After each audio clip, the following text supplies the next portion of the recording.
Next up, at UFC Vegas 104, we have one of the UFC's most unreliable fighters on the roster in Alexander Hernandez taking on Kurt Holobaugh. Alexander Hernandez is 15-8 in his career.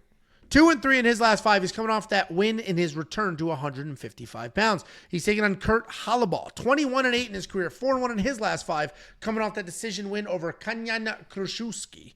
Alexander Hernandez is a tough guy to break. Fighting nerds. Oh, undefeated fighting nerds. Oh, who? Kenyan? Yeah. Dude, yeah, that whole picture of the undefeated, they hand-selected 4 of them. Yeah, you know what people were trying to tell me in my mentions too? Those are the fighting nerds. What you're talking about is the fighting nerds gym. It's like, no, that's not the fuck that is. Yeah. They're all part of the fight. They all wear the goddamn glasses. You just picked out the 4 best ones. And I think they were like the founders of it. So like the 4 original. Everybody else is... That's what, in and out. Myra Bueno Silva was fighting nerds. Thiago Moises was fighting nerds.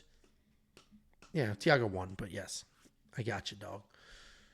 Alexander Hernandez is tough to break down because he has all the tools. He's fast, he's athletic, he can wrestle, he can strike. He can do all of the things. But then he doesn't do the things. He doesn't make good choices in fights. He just won't show up sometimes.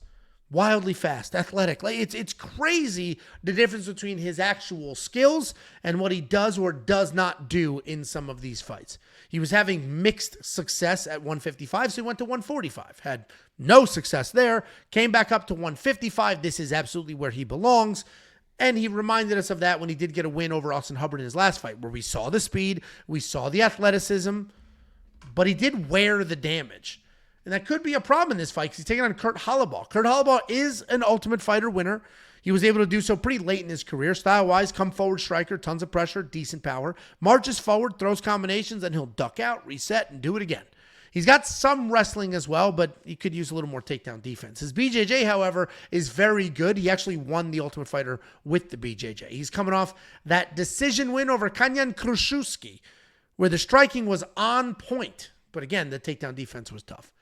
And if Alexander Hernandez had all of the tools that he has, the speed, the athleticism, the technique, the power, and high fight IQ, he'd be ranked top 5 in the world and would have been for the last couple of years. But he doesn't. He makes terrible decisions. He's almost like a Michael Chandler. But the difference is Michael Chandler is making terrible decisions because he knows it's wildly exciting. He's already a former world champion in Bellator, and he's just trying to get the giant paydays and put on a show. I don't know why Alexander Hernandez chooses to do crazy shit in fights, but he does. And he also wears damage. With Kurt Holobaugh moving forward, nonstop, with people only caring about a little bit of blood here and there, I got to go Kurt here. I think he will open up Alexander. Touch him up a few times. He'll wear the damage. He'll open up. He'll continue to move forward the entire time, no matter what. And I think he'll take a decision. Kurt Holobaugh is going to be the pick. What do you think, Jakey boy?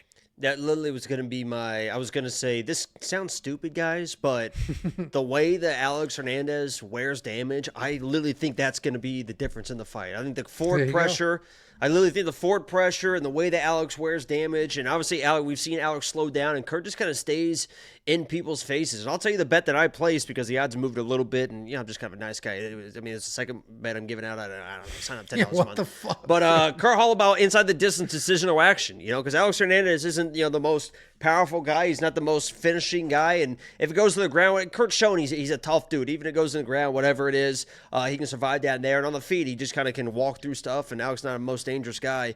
And on the flip side, we've seen Alexander slow down, and if he starts slowing down late second in that third, Kurt's going to stay on his ass, and it's not going to be a good situation. So I think that's a good bet. It's minus 140 now. I got it, even money. So I'm a sharp. That's why you pay the $10 a month.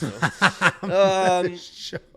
But that's the way I played it. He is going to be my pick, but if Alex is able to dog out this decision, I'm not going to be crazy surprised. Like you said, he's a talented guy, and we'll see if he can finally come into his own. Still only 32, so he's got time to still figure it out, but he definitely hasn't become what everyone thought and what he thought he was going to be.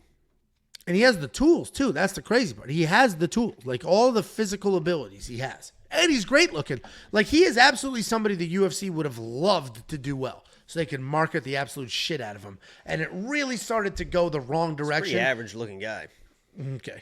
It really started to go the wrong direction for him when he talked all that shit about Cowboy, and then Cowboy finished him.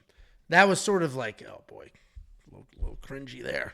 But if you do want to check out all the picks, the bets, the tools, if you also think Kurt Holobaugh can win this fight and want to see what the optimizer thinks, how many lineups the optimizer puts him in or the fight simulator puts him in, you can unlock every single one of those tools, plus prize picks, plus fantasy, plus FanDuel. Everything that we offer, WeWantPicks.com, click become a member at the top. $10 a month.